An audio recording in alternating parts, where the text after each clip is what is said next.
What is happening at JGame Dude here, and as everyone else has pointed out when it comes to Dragon Age the Veilguard, about how it deserves to fail, I'll pretty much be doing a very sort of similar thing, but from the perspective of how social media and its use kind of weeds away weaker material that, is put onto the market to sell. Pretty much the idea that, hey, critics can talk about something, fans can talk about something, but it's the social media engine that really weeds out the worst of a title and causes people to kind of look at something and be like, okay, I'm interested in this game, but when I try to look for information about it, all I see is stuff that seems incredibly unattractive, that pushes me away from ever wanting to actually want to partake in watching this particular movie, watching this show, or playing this game. It kind of all falls into a very similar idea, and kind of wanting to show how this is working in relation to Dragon Age the Veilguard. So let's actually look at kind of what I mean by that. So first and foremost, we can already see, scores by IGN, for example, sitting at a 9 out of 10, and then talking negatively about Dragon Age the Veilguard, despite the fact that they gave it a 9 out of 10. But, so I looked up Dragon Age compilation. I didn't even specify what Dragon Age, and it just comes up with Dragon Age the Veilguard, where it's stuff like the best quote-unquote dialogue in modern gaming, the most progressive and pretentious dialogue, the most painful dialogue. And this is also on the first page. So with nothing specifically like done to the actual search engine, all I did was just search Dragon Age compilation, and this is the first thing that comes up. If I search Dragon Age, I wonder what would come up. Yeah, it's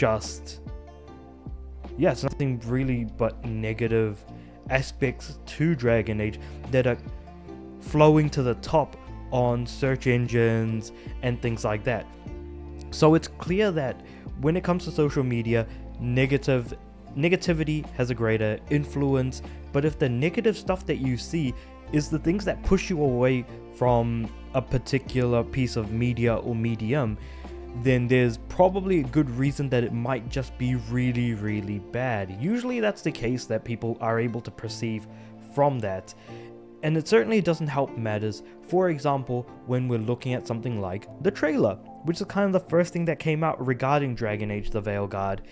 And this initial launch, the initial trailer made it look like a hero shooter that just didn't look particularly good. I actually picked the wrong trailer, but sure.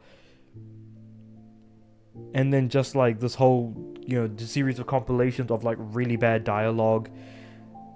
That is the social media pretty much social media working in a way to show people what they're seeing, rather than just being influenced by media that is usually the ones that are big and do reviews and things like that.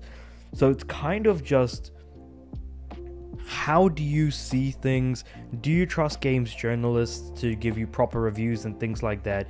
If you don't trust them to give you proper reviews, then what other outlets are you able to go to, whether it be on YouTube, whether it be on Instagram, TikTok, or other social media? Because at the end of the day, if you don't refer to those who refer to themselves as game journalists at places like IGN, GameSpot, and whatever have you, normally, if you don't go to those guys, the main ones you'd go to would be the guys at, on YouTube, on,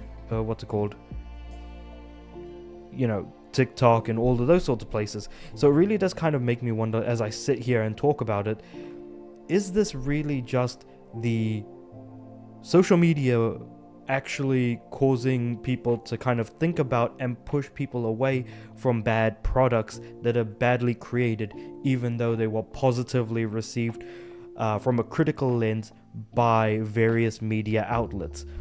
I don't know, I'm not too sure, but from the way that I see it, the way in which all of this is working, it seems to be working out in the end Because like I said, out of context clips on social media weed out lower quality content because of their algorithm, and that, you know, characters like Tash, for example, that appear in these sort of compilations are examples of poor writing that kind of push people away, and kind of why clips of this particular character or just even other pieces of dialogue are all over social media.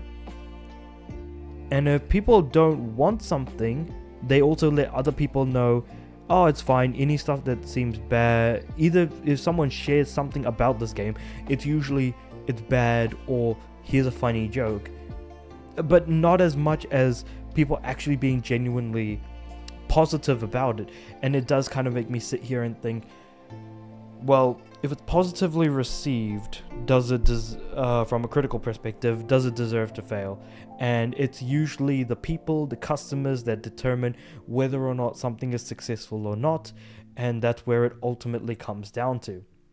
Whether or not it'll remain that way, I'm not too sure, but from my perspective, from not even looking at any sort of numbers or anything, just basically looking at the social media side and the clips that are being shared, I do actually feel like Dragon Age of Veilguard doesn't really deserve to, if I'm being completely honest, it deserves to kind of fail.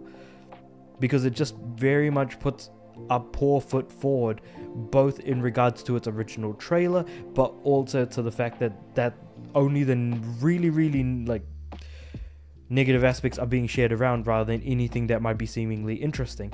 But also it seems to be trending as well online for more negative reasons than positive, that's for sure. And it just seems to cause more sort of outrage and fights on the internet. But that's kind of what my thoughts are on all of this. Let me know what you guys think about all of this in the comments below. Like the video if you liked it, subscribe to the channel. I'm aiming for 500 subs by the end of next year. And with all that being said, I do upload every day, so I'll see you guys tomorrow.